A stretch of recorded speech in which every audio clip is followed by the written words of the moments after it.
Hello everyone, welcome in my YouTube channel. Student, today I am going to explain you the lesson 5 of in class 9 English book Moments.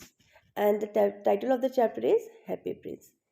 This is a very beautiful and inspiring story which was written by Mr. Oscar Wilde, who was born in 16 October 1854 and died on 30th November 1900. He was an Irish poet. After writing in different forms throughout 1880s, he became one of the most popular playwrights in London in his early 1890s. He is best remembered for his novel The Picture of Dorian Gray and his criminal conviction for gross indecency for homosexual act. ठीक है, तो ये तो हो गया इनके story के writer के बारे में। चलिए अब स्टोरी समझ लेते हैं। इस स्टोरी में स्टार्टिंग कहाँ से होती है? इस स्टोरी में स्टार्टिंग होती है, एक शहर होता है जिसके बीचों बीच एक बहुत बड़ा स्टैचू होता है और वो स्टैचू किसका होता है? हैप्पी प्रिंस का। ये स्टैचू बहुत प्रीशियस स्टोन्स के साथ गोल्डन, इसकी पूरी जो बॉडी होती है वो गोल्ड से बनी होती है और इसके शरीर में बहुत कीमती कीमती पत्थर जड़े होते हैं। जैसे कि इसकी जो तलवार होती है उसमें रूबी लगा होता है, इसकी जो आंखें होती है उसमें ब्लू सफ़ायर लगा होता है। तो मतलब और इसका एक हार्ट होता है जो कि किसका बना होता है? लेड का बना होता है। तो इन टोटल ये बहुत बेशकीमती स्टैचू होता है जो कि जो हैप्पी प्रिंस के जो कोर्टियर्स थे, जो उसके फॉलोअर्स थे, उनके द्वारा उसकी याद में बनाया गया होता है। फिर एक बार क्या होता है, एक छोटा सा चिड़ा होता है। वो चिड़ा, उसके जो दोस्त होते हैं वो 6 हफ्ते पहले ही उस जगह से जहाँ पे वो पहले रह रहे होते हैं वहाँ से कहाँ के लिए चले गए होते हैं? इजिप्ट के लिए। पर ये छोटा सा चिड़ा बच जाता है। अच्छा, आपको पता है कि जब चिड़िया लोग जो होती हैं या जो जानवर होते हैं, जब वो जहाँ पे रह रहे होते हैं वहाँ पे अगर उनकी कंडीशन फेवरेबल नहीं होती है या मौसम जिसको वो नहीं कोप कर सकते, खाने पीने का सामान की दिक्कत होने लगती है, तो वो अपनी जगह से दूसरी जगह चले जाते हैं, जिसको क्या बोलते हैं? माइग्रेशन। तो उसी माइग्रेशन के लिए जो ये चिड़ा होता है छोटा सा, उसके भी जो दोस्त और साथी लोग होते हैं वो 6 हफ्ते पहले ही वो अपनी पुरानी जगह से कहाँ चले गए होते हैं? इजिप्ट में चले गए होते हैं। पर ये चिड़ा जो होता है वो पीछे रह गया होता है। तो फिर अब वो भी डिसाइड करता है कि नहीं, अब काफ़ी टाइम हो गया, अब मुझे भी यहाँ से उड़ जाना चाहिए, क्योंकि वहाँ पे जो मौसम होता है वो किसका मौसम होता है? बहुत ज़्यादा बर्फ़ का, ठंड का मौसम होता है, जो कि उसके लिए अच्छा नहीं होता। तो वो भी डिसाइड करता है कि नहीं, अब मुझे भी अपने दोस्तों के पास कहाँ उड़ के चला जाना चाहिए? इजिप्ट। अब वो इजिप्ट के लिए जब उड़ान भरता है तो कई सारे राज्य नांगते हुए, शहर नांगते हुए, पहाड़ जंगल नांगते हुए कहाँ पहुँचता है? उस शहर में पहुँचता है जहाँ पे किसका स्टैचू होता है? हैप्पी प्रिंस का स्टैचू होता है। जब वो उस शहर में पहुँचता है उस टाइम तक रात हो गई होती है और वो चिड़ा भी काफ़ी थक गया होता है। तो वो क्या डिसाइड करता है कि चलो आज की रात मैं यहीं पे रुक जाता हूँ और कल सुबह मैं वापस अपनी उड़ान भरूँगा। अब वो अपने रुकने के लिए प्रॉपर जगह ढूँढता है तो उसकी नज़र किस पे पड़ती है? हैप्पी प्रिंस के स्टैचू पे पड़ती है। जब वो स्टैचू देखता है तो बहुत खुश हो जाता है। बोलता है ये इससे ज़्यादा अच्छी जगह तो मुझे आराम करने के लिए मिलेगी नहीं, क्योंकि यहाँ बढ़िया हवा भी है, शांति भी है और सबसे ऊँचाई पर है, तो मैं आराम से अपनी रात यहाँ पे काट लेता हूँ और अगले दिन उड़ूँगा। वो स्टैचू के पास जाता है और स्टैचू के पैरों के पास लेट जाता है और अपने पूरे शरीर को अपने पंख से कवर करने लगता है। तभी क्या होता है, उसके ऊपर एक पानी की बूँद आके गिरती है। तो वो सोचता है आ गई होगी कहीं से, उसको ज़्यादा ध्यान नहीं देता, अवॉइड करता है और सोने लगता है। तभी उसके ऊपर दूसरी एक और पानी की बूंद आगे गिरती है। जब दूसरी बूंद गिरती है तो वो थोड़ा कॉन्शियस हो जाता है। वो सोचता है, इधर उधर देखता है और देखता है कि बारिश का तो कोई मौसम है नहीं। ठीक है, अभी तो ठंड का मौसम चल रहा है और कहीं कोई बादल भी नहीं दिख रहे कि बारिश हो, ऐसा कोई आसार हो। तो वो सोचता है कि पानी आ कहाँ से रहा है। तभी ये सोच ही रहा होता है, तभी उसके ऊपर पानी की एक और बूंद गिरती है।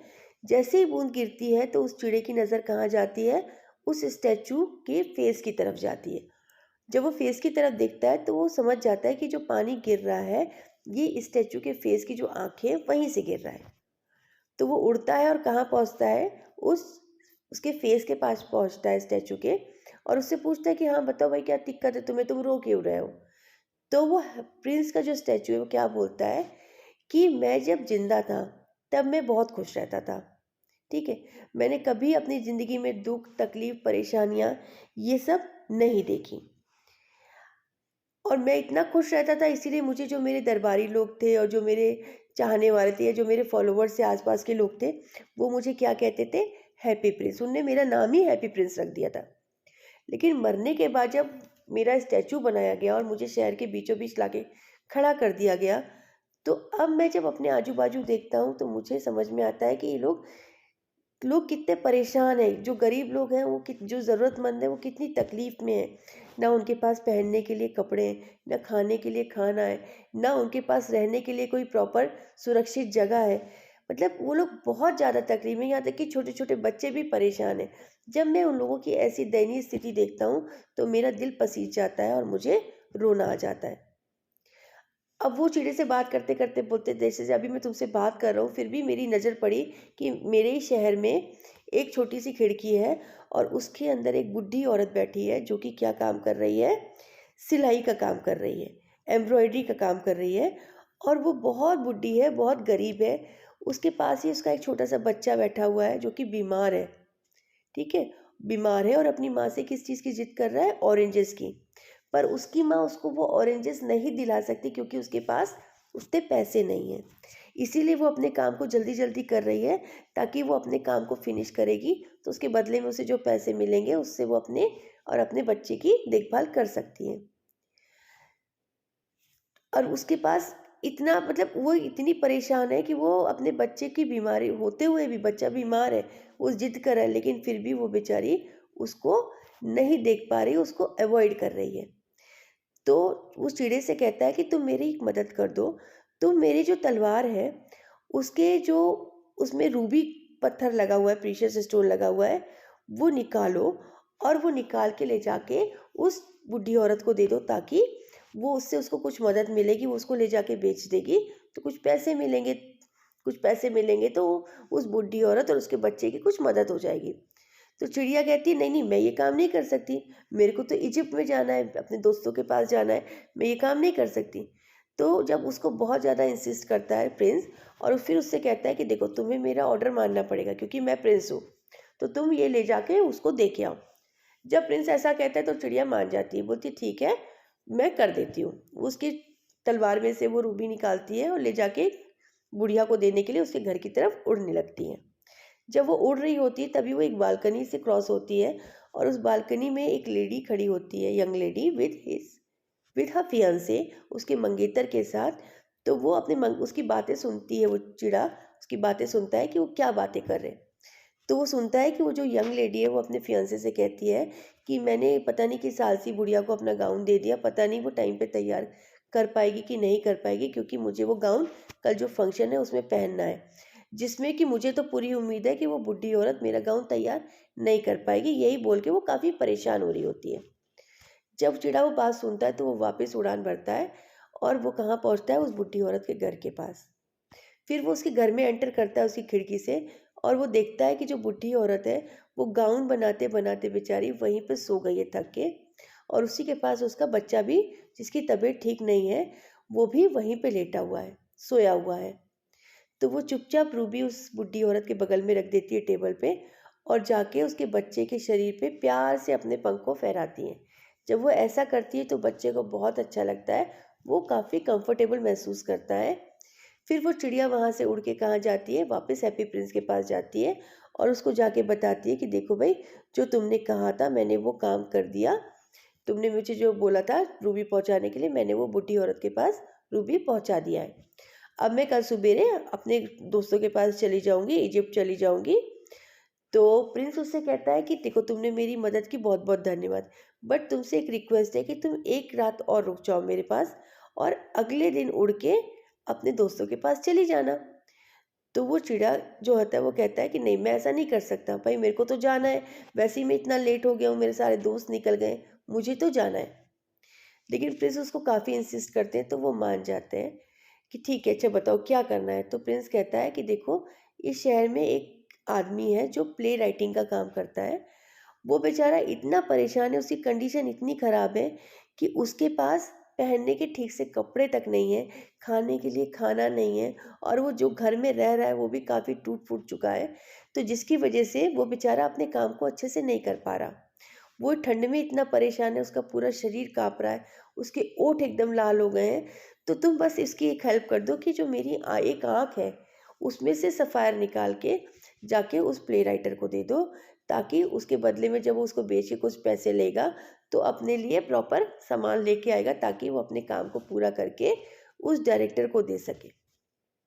ठीक है, जिसने उसको काम दिया है लिखने के लिए प्ले, उसको अपना काम कंप्लीट करके दे सके। पहले तो चिड़िया मना करती है, बट प्रिंस की आज्ञा होती है तो वो नहीं मना कर पाती और कहती है अच्छा चलो ठीक है, मैं कर देती हूँ। वो उसकी आँख में से सफ़ायर निकालती है और प्ले राइटर को देने के लिए उड़ जाती है। प्ले राइटर के घर में पहुंचती है तो उसके उसके घर में घुसना उसके लिए कोई मुश्किल काम नहीं था। क्यों? क्योंकि उसका घर वैसे ही इतना टूटा फूटा था, वो कहीं से भी घुस सकती थी। उसकी जो छत थी उसके मकान की, प्ले राइटर के, उसमें इतने सारे छेद थे, उन्हीं छेदों के द्वारा वो अंदर आती है और क्या देखती है कि जो प्ले राइटर है वो अपने दोनों हाथों के बीच में अपने सर को छुपा के लेटा हुआ है। और तो वो चिड़िया चुपचाप वो सफ़ायर जो होती है उसके बगल में रख के उड़ जाती है। जब वो प्ले राइटर सर ऊपर करता है तो उसकी नज़र पड़ती है जब सफ़ायर पे, तो वो इतना खुश हो जाता है, वो भगवान को बहुत सारे धन्यवाद देता है कि भगवान तुमने मेरी मदद कर दी, तुमने मेरे चाहने वाले को भेज के मेरी मदद कर दी, और इसको बेच के मैं अपने लिए कुछ अच्छे से खाने को ला पाऊँगा और फायरवुड लेके आऊँगा, ताकि उसकी गर्मी से मैं अपने शरीर को, अपने तापमान जो ठंड में कंट्रोल कर सकूँ अपने शरीर की, और अब मैं अपने काम को, जो डायरेक्टर का काम दिया गया है मुझे प्ले राइटिंग का, उसको अच्छे से करके पूरा करके टाइमली उसको दे पाऊँगा। चिड़िया उड़ के वापस कहाँ आती है? अपने उसी हैप्पी प्रिंस के स्टैचू के पास आती है और उससे क्या कहती है कि देखो, मैंने तुम्हारे दोनों काम कर दिए, लेकिन अब मुझे भी यहाँ से जाना है, मैं कल इजिप्ट चली जाऊँगी, कुछ भी हो अब मैं यहाँ नहीं रुकूँगी, मैं यहाँ से चली जाऊँगी। अगले दिन सुबह होती है तो चिड़िया बिल्कुल खुश होती है, क्योंकि उसको उस दिन अपने दोस्तों के पास जाना रहता है, तो बहुत खुश रहती है और सबको बताती रहती है, लेकिन उसकी बात को कोई ध्यान नहीं देता कि वो सबसे ये कह रही थी कि अरे आज तो मैं अपने दोस्तों के पास जाऊंगी, मेरे दोस्त वहाँ मज़े कर रहे होंगे, बढ़िया बढ़िया खाना खा रहे होंगे, और यहाँ तो देखो कितनी ठंड है, वहाँ तो बढ़िया सूरज की रोशनी में अपने शरीर को सेक रहे होंगे, उन्हें तो बहुत अच्छा लग रहा होगा, और अब मैं भी आज वहीं पे चली जाऊंगी, कल से मैं भी, मुझे भी यही सारी चीज़ें मैं भी करूंगी। बट उसकी बातों पे कोई ध्यान नहीं दे रहा होता। अब वो चिड़िया जब किसको गुड बाय कहने के लिए आती है, स्टैचू ऑफ हैप्पी प्रिंस को गुड बाय कहने के लिए आती है कि मैं जा रही हूँ, अब मैं तुमसे मिली, बड़ा अच्छा लगा, लेकिन अब मैं जा रही हूँ अपने दोस्तों के पास। तो हैप्पी प्रिंस उससे कहता है कि देखो, तुमने मेरी 2 जगह मदद करी, है ना? कहाँ पे? एक तो उस बुड्ढी औरत को रूबी पहुँचाया, और फिर उस प्ले राइटर के लिए तुमने मेरी मदद की उसके पास पहुँचा के। अब तुम बस एक बार मेरी मदद और कर दो, उसके बाद तुम चली जाना। चिड़िया पहले तो बहुत नानुकुर करती कि नहीं, मैं नहीं कर कर सकती, मैं, मुझे जाना है। लेकिन जब प्रिंस उसको प्रेशराइज़ करता है, उसको इंसिस्ट करता है, तो उसको मानना पड़ता है। प्रिंस उससे कहता है कि देखो, अब तुम एक काम करो, मेरी जो ये आँख है दूसरी, उसको भी निकालो और ले जाके वो जो बच्ची है उसको दे दो, जो स्क्वायर पे खड़ी रो रही है। और वो बच्ची क्यों रो रही होती है? क्योंकि जो बच्ची होती है वो एक गरीब घर की होती है, उसके पास, बेचारी के पास ठीक से पहनने के कपड़े भी नहीं होते, वो इतनी ठंड में बाहर क्या कर रही होती है? माचिस बेच रही होती है। और गलती से उसकी जो माचिस होती है वो कहाँ गिर जाती हैं? गटर में गिर जाती हैं। तो जब ऐसा होता है तो बच्ची इतना ज़्यादा पैनिक हो जाती है, वो इतना ज़्यादा घबरा जाती है कि अब तो मेरे को पक्का मार भी पड़ेगी और पापा के, पिताजी के द्वारा डांट भी पड़ेगी, क्योंकि मेरा, मुझसे क्या हो गया? नुकसान हो गया।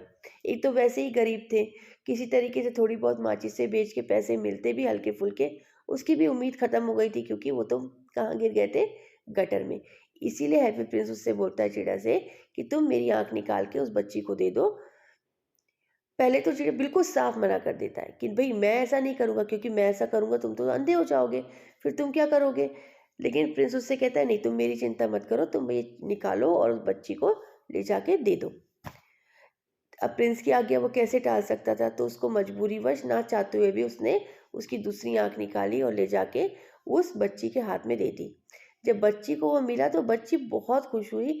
उसको ये नहीं था कि वो पहचान गई कि बहुत कीमती पत्थर मिल गया, ये वो नहीं।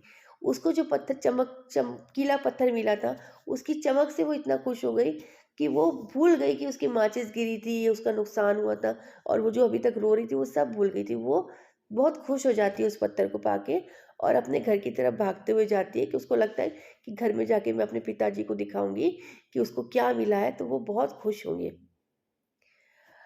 अब चिड़िया जो है, जो अब उसको बिल्कुल इजिप्ट जाने को तैयार होती है, लेकिन अब उसका दिमाग बदल जाता है उस चिड़िया का, और उसके दिमाग में कुछ और ही चल रहा होता है। अब वो जब हैप्पी प्रिंस के स्टैचू के पास जाता है तो हैप्पी प्रिंस उससे बोलता है कि तुमने मेरा बहुत मदद की, तुमने 3 बार मैंने जो कहा तुमने मेरी आज्ञा का पालन किया, अब तुम अपने दोस्तों के पास चले चले जाओ। तो वो चिड़ा कहता है कि नहीं, अब मैं नहीं जा सकता। तो हैप्पी जो प्रिंस होता है वो बहुत चौंक जाता है, बोलता है क्यों, अभी तक तो तुम इतना उतावले थे जाने के लिए कि तुम्हें अपने दोस्तों के पास जाना है, अब क्यों नहीं जाना चाहते। तो वो चिड़िया क्या बोलता है कि देखो, पहला तो ये कि जो अब तुमने अपनी दोनों आंखें निकाल के दे दी, अब तो तुम अंधे हो गए हो, अब तुम क्या करोगे, तुम कैसे रहोगे। तो मैं अब तुम्हारे साथ ही रहूँगा, तुम्हारी हेल्प करूँगा। तो प्रिंस भी मान जाता है कि चलो ठीक है, तुम मेरे पास ही रहो। तो अब तो मेरी आंखें नहीं है, मैं तो नहीं देख पाऊंगा, लेकिन अब तुम मेरी मदद करो। क्या मदद करो, कि तुम मेरे शहर में घूमा करो, और मेरे शहर में लोगों की क्या स्थिति है, वो कैसे लाइफ बिता रहे हैं, उनकी ज़िंदगी कैसी चल रही है, ये मुझे बताया करो। चिड़ा मान जाता है, बोलता है ठीक है। अब वो क्या, चिड़े का काम होता है, दिन भर वो शहर में घूमता है, लोगों की कंडीशंस देखता है, उनकी लाइफस्टाइल देखता है, और रात में आके वो कहानी किसको सुनाता है, हैप्पी प्रिंस को। तो जब रात में आता है घूम के, तो हैप्पी प्रिंस उससे पूछता है कि बताओ मेरे शहर में क्या हाल चाल है। तो वो चिड़ा कहता है कि देखो प्रिंस, तुम्हारे यहाँ जो गरीब लोग हैं, अमीर लोग हैं, वो तो आराम से अपनी ज़िंदगी बिता रहे हैं, उनके पास बहुत पैसा है, वो बढ़िया खा रहे हैं, बढ़िया पहन रहे हैं, बढ़िया जगह में रह रहे हैं, और खूब पैसे बना रहे हैं। सबसे बुरी कंडीशन अगर किसी की ख़राब है, तो वो जो तुम्हारे शहर के ज़रूरतमंद लोग हैं, जो गरीब लोग हैं, जो सचमुच उनको मदद की ज़रूरत है, ऐसे लोगों की लाइफ तुम्हारे शहर में बहुत ख़राब है। उनके पास ना पहनने के लिए अच्छे कपड़े हैं, अच्छे तो क्या मतलब पूरे कपड़े भी नहीं हैं। दूसरा, ना उनके पास खाने को खाना है, ना उनके पास रहने की कोई प्रॉपर जगह है। तो उनकी कंडीशन वाक़ई बहुत दयनीय है। जब प्रिंस उसकी ये बात सुनता है तो उससे कहता है कि एक काम करो, मेरा जो शरीर है वो भी लेयर किसकी किसकी लेयर से बना है, गोल्ड की लेयर से बना है। तो जब भी तुम्हें कोई ऐसा गरीब इंसान या ज़रूरतमंद इंसान दिखता है, तो तुम मेरे शरीर में से एक लेयर निकाल लिया करो और उसको दे दिया करो, ताकि उसकी थोड़ी बहुत मदद हो सके। जो चिड़ा होता है वो कहता है ठीक है। अब वो वैसा ही करता है, जब भी उसको कोई गरीब दिखता, जो ज़रूरतमंद दिखता, तो वो उसमें से, उसके शरीर में से प्रिंस के एक लेयर गोल्ड निकाल के उसको दे देता। अब इसके कारण जो ये उसके शरीर से गोल्ड निकाल निकाल के दे रहा था, तो धीरे धीरे उस जो प्रिंस होता है उसका शरीर बिल्कुल ख़त्म ही हो जाता है, लगभग फिनिश होने पे आ जाता है। पर जो लोग जो होते हैं जिनको वो लेयर मिलती है, वो गरीब लोगों की जो लाइफ होती है वो थोड़ी बेटर हो जाती है। जो बच्चे पहले बिना कपड़ों के ठंड में इधर उधर परेशान हो रहे थे, अब उनके पास प्रॉपर स्वेटर्स होते हैं, वो कान में टोपी लगाए होते हैं, मफलर लगाए होते हैं, मतलब उनकी कंडीशन उस लेयर से थोड़ी बेटर हो गई होती है। पर पूरी किसकी कंडीशन हो रही होती है, एक तो वो प्रिंस की जिसका शरीर लगभग अब ख़त्म होने पे आ गया था, और दूसरी उस चिड़े की। क्यों? क्योंकि उस ठंड में जो चिड़ा था वो धीरे धीरे धीरे धीरे कमज़ोर पड़ता जा रहा था। और एक दिन जब चिड़े को ये रियलाइज़ हुआ कि अब वो ज़िंदा नहीं बचेगा, क्योंकि देखिए पहले अपने स्टार्टिंग में ही पढ़ा था कि वो इजिप्ट क्यों जा रहा था। इजिप्ट वो इसलिए जा रहा था ताकि उस ठंड के सीज़न में जो उसका शरीर नहीं झेल पा रहा था, वो इजिप्ट जाके उस मौसम से बच जाता, ठंड से बच जाता। लेकिन वो तो बेचारा इजिप्ट जा ही नहीं पाया। तो धीरे धीरे वो जो शहर की ठंड थी, उसने उस चिड़े की भी ज़िंदगी ख़त्म कर दी। तो वो चिड़ा, जिस दिन उसको एहसास हुआ कि अब वो अब ज़िंदा नहीं बचेगा, तो वो हैप्पी प्रिंस के स्टैचू के पास जाता है और उससे कहता है कि प्रिंस, अब मैं जाता हूँ। तो प्रिंस बोलता है कि कहाँ जा रहे हो, इजिप्ट जा रहे हो। तो वो चिड़ा क्या कहता है, इजिप्ट नहीं, अब मैं मरने जा रहा हूँ। अब मेरी मुझे पता है कि अब मेरी मौत हो जाएगी, पर मेरी मौत हो उससे पहले मेरी एक इच्छा है, क्या मैं पूरी कर सकता हूँ, या क्या आप पूरी कर दोगे। तो प्रिंस बोलता है कि हाँ बताओ तुम्हारी क्या इच्छा है। तो वो कहता है कि मैं तुम्हारे हाथ को किस करना चाहता हूँ। प्रिंस कहता है ठीक है। वो चिड़ा उस प्रिंस के हाथ को किस करता है, और किस करते ही नीचे कहाँ गिर जाता है, प्रिंस के पैरों में गिर जाता है और उसकी डेथ हो जाती है। अब जब उसकी डेथ हो जाती है और स्टैचू भी लगभग ख़त्म ही होने पे आ गया होता है, तो जो दरबारी लोग होते हैं जिन्होंने वो स्टैचू बनाया होता है, वो आते हैं और सबसे पहले उस चिड़िया के शरीर को उठाते हैं और कहाँ फेंक देते हैं, उस डस्टबिन में फेंक देते हैं। ठीक है, फिर वो क्या करते हैं, उस स्टैचू को उठाते हैं और उसको पिघला देते हैं, और पिघलाने के बाद जो कीमती पत्थर या सोना मिलता है वो हटा लेते हैं, और जो उसका दिल होता है प्रिंस का, वो किसका बना होता है, लेड का बना होता है, जो कि उन लोगों के किसी काम का नहीं होता। तो वो उसको भी उठा के कहाँ फेंक देते हैं, डस्टबिन में फेंक देते हैं। यहाँ पे ये स्टोरी आपको लग रहा होगा कि फिनिश हो गई। नहीं, यहाँ पे ये स्टोरी फिनिश नहीं हुई, क्योंकि इसके बाद क्या होता है, जो भगवान होते हैं वो एक दिन अपने जो एंजल्स होते हैं उनको धरती पर भेजते हैं और कहते हैं कि तुम लोग धरती पे जाओ, और धरती पे जो सबसे कीमती चीज़ तुमको दिखती है उसको मेरे पास, दो कीमती चीज़ें ढूंढो और मेरे पास लेके आओ। एंजल्स चले जाते हैं, पूरी धरती पे घूमते हैं। फिर आपको पता है वो दो कौन सी चीज़ होती है जो एंजल्स प्रीशियस मान के अपने साथ लेके जाते हैं। एक तो उस चिड़िया की डेड बॉडी, ठीक है, जिसको उन कोटियर्स के द्वारा कहाँ फेंक दिया गया था, डस्टबिन में। और दूसरा उस हैप्पी प्रिंस का हार्ट, जो किसका बना होता है, लेड का। जब ये दोनों चीज़ लेके एंजल्स भगवान के पास जाते हैं तो भगवान उनको बहुत अप्रिशिएट करते हैं, उनकी बहुत तारीफ करते हैं कि नहीं, तुमने जो डिसीजन लिया कि कौन सी दो चीज़ें, और इन दोनों चीज़ों को जो तुमने प्रीशियस माना, वो तुम्हारा डिसीजन बिल्कुल सही था। क्यों? क्योंकि ये वो दो लोग हैं जिन्होंने अपने आप को ख़त्म कर दिया, किसके लिए, दूसरों के लिए। देखिए, हैप्पी प्रिंस ने भी अपनी चिंता नहीं की, उसने धीरे धीरे करके अपनी पूरी बॉडी फिनिश कर दी। क्यों? ताकि वो कैसे भी ना कैसे करके दूसरों की मदद कर सके, या जो मिजरेबल कंडीशन लाइफ जी रहे हैं लोग, या जो नीडी लोग हैं, जो परेशान लोग हैं, गरीब लोग हैं, और बहुत दयनीय स्थिति में अपना जीवन जी रहे हैं, उनकी थोड़ी बहुत मदद हो सके। और उसी तरीके से वो चिड़ा भी प्रीशियस था। क्यों? क्योंकि उसने भी उनकी अपने बारे में, देखो, वो ठंड से बच सकता था, वो जाके इजिप्ट चला जाता तो शायद वो और लंबा जी सकता था, लेकिन उसने उसके बारे में नहीं सोचा। उसने अपने बेटरमेंट के लिए ना सोचते हुए उसने भी दूसरों की मदद के लिए अपने जीवन को बिल्कुल ख़त्म कर दिया, कुर्बान कर दिया। तो इसीलिए ये दोनों वाकई प्रीशियस हैं।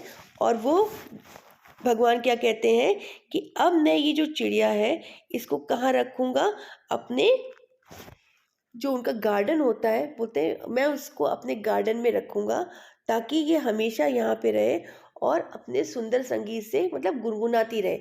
ये हमेशा मेरे गार्डन में रहेगी और हमेशा मेरे गार्डन में खुशी के मारे या खुशी से रहते हुए गुनगुनाती रहेगी। और ये जो हैप्पी प्रिंस का हार्ट है, जो कि लेड का है, वो मैं अपने पास रखूँगा। तो देखिए, उन लोगों को, चिड़ा को, उस छोटे से चिड़े को और प्रिंस को कितना बड़ा रिवॉर्ड मिला। किसका? जो उन्होंने लोगों की मदद की, लोगों की हेल्प की, ज़रूरतमंदों की सहायता की, उसका उनको कितना बड़ा रिवॉर्ड मिला। तो इसीलिए कहते हैं कि अगर, पर क्या उन्होंने इस रिवॉर्ड के लिए सोचा था? क्या उन्हें पता था कि भगवान ऐसा करेंगे? नहीं, उनको किसी रिवॉर्ड की कोई चिंता नहीं थी, उन्होंने किसी लालच में ऐसा नहीं किया। पर क्योंकि वो दोनों ही काइंड हार्टेड थे, वो दोनों ही दयालु दिल के थे, उनका उनका मन जो था वो लोग दूसरों को दुख तकलीफ को देख के पसीजता था। इसी कारण उन्होंने मदद की। उनको ये नहीं पता था कि बाद में मरने के उनको क्या मिलेगा, क्या नहीं मिलेगा, ये सोच के उन्हें मदद नहीं की। लेकिन उन्होंने अच्छा काम किया, उन्होंने दूसरों की मदद की, तो उसका रिवॉर्ड उनको मिला। किसके द्वारा? भगवान के द्वारा। तो कैसी लगी बच्चों स्टोरी? है ना इंटरेस्टिंग और काफ़ी इंस्पायरिंग, है ना? तो इस स्टोरी से आपको क्या क्या सीखने को मिलता है? ये सीखने को मिलता है कि हमें दूसरों की मदद करनी चाहिए। अगर हमें कोई पुअर या नीडी पर्सन दिखता है तो हमें उसकी हेल्प करनी चाहिए।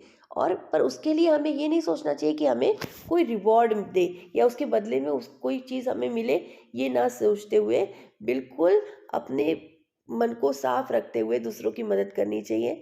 अगर हम ऐसा करते हैं तो हमें भगवान के द्वारा रिवॉर्ड ज़रूर मिलता है। जैसा हम करते हैं उसका फल हमें ज़रूर मिलता है। ठीक है? तो here we finish the story. If you like my video then please like and share the video and also subscribe the channel. और इसके क्वेश्चन आंसर्स का लिंक मैं अपने डिस्क्रिप्शन बॉक्स में डाल दूँगी। If you want and you go and check it from there. चलिए मिलते हैं नेक्स्ट वीडियो में। Till then Take very good care of yourself. Bye.